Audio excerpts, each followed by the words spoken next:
Questioning is a powerful tool, and effective teachers regularly use it for a range of purposes. It engages students, stimulates interest and curiosity in the learning, and makes links to students' lives. Questioning opens up opportunities for students to discuss, argue, and express opinions and alternative points of view. Effective questioning yields immediate feedback on student understanding, supports informal and formative assessment, and captures feedback on effectiveness of teaching strategies. Here are some successful ways that you can use questioning when integrating technology in the classroom today. There are different methods of assessment to assess the different aspects of ICT capability. In the past, successful teachers have used oral questioning to assess the development of concepts and higher-order skills and knowledge. You will also learn in my assessment course key questions or strategies to accurately determine the ICT capability of children when integrating technology in early childhood education. When teaching ICT capability, you make observations about the response of your children continuously. You monitor the way they respond to your explanations, how they answer your questions, whether they are applying themselves to the tasks that you have set, whether you have pitched the level of demand appropriately, and you monitor the changing mood and relationship between children or groups of children. There are also a number of questions that you need to ask when assessing ICT capability, to which you can find examples of below. When developing ICT capability, you can use questioning in the following ways. Each of these has been proven to be successful in achieving learning goals. For example, you can question the whole class or group beforehand, prior to activities using ICT, to clarify your expectations, focus children on what they are going to do, and to generate ideas on how they might go about it. You'd also make the reasons for your choices explicit through questioning and discussion. For instances such as the writing of a book review to be done immediately on the computer. At times, when you recognize that an activity usually has more than one learning purpose, you would need to combine the ICT and the other subject issues in your discussion and questioning of the class or group. You can use large screens to encourage whole class questioning,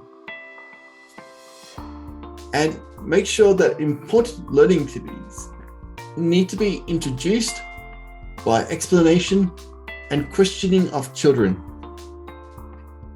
concluded by further questioning and a clear summary of what has been learned.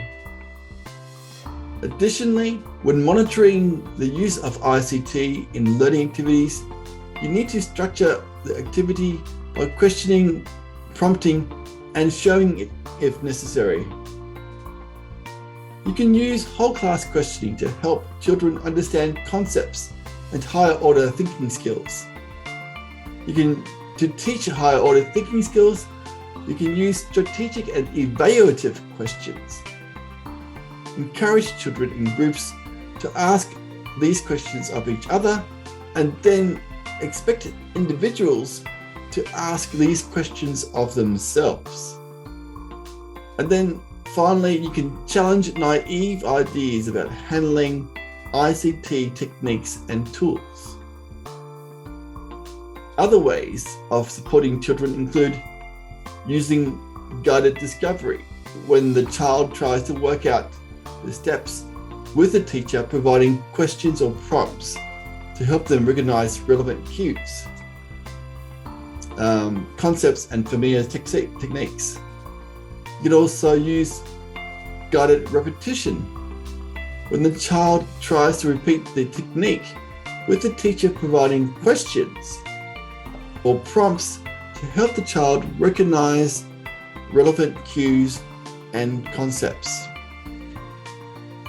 Finally, as with any good teaching practice, question those children who do not jump up and down all the time. You need to ask children the key questions during a lesson in order to draw out the teaching and learning objectives. Some key questions for ICT capability development, differentiated according to ability, might include: how do you change letters from lowercase to uppercase? How do you move around the text? Do you know a quick way to locate the word and in the text?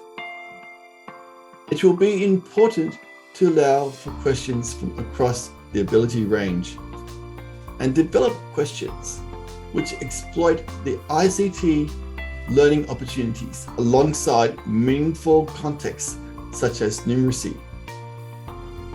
So those are some of the ways that you can use questions when integrating technology in early childhood education or in any other learning environment. If you like this video and would like to know more about how you can successfully integrate technology in your early learning environment today, visit my ICT in Education Teacher Academy today. Get the first month free and then pay just $37 per month.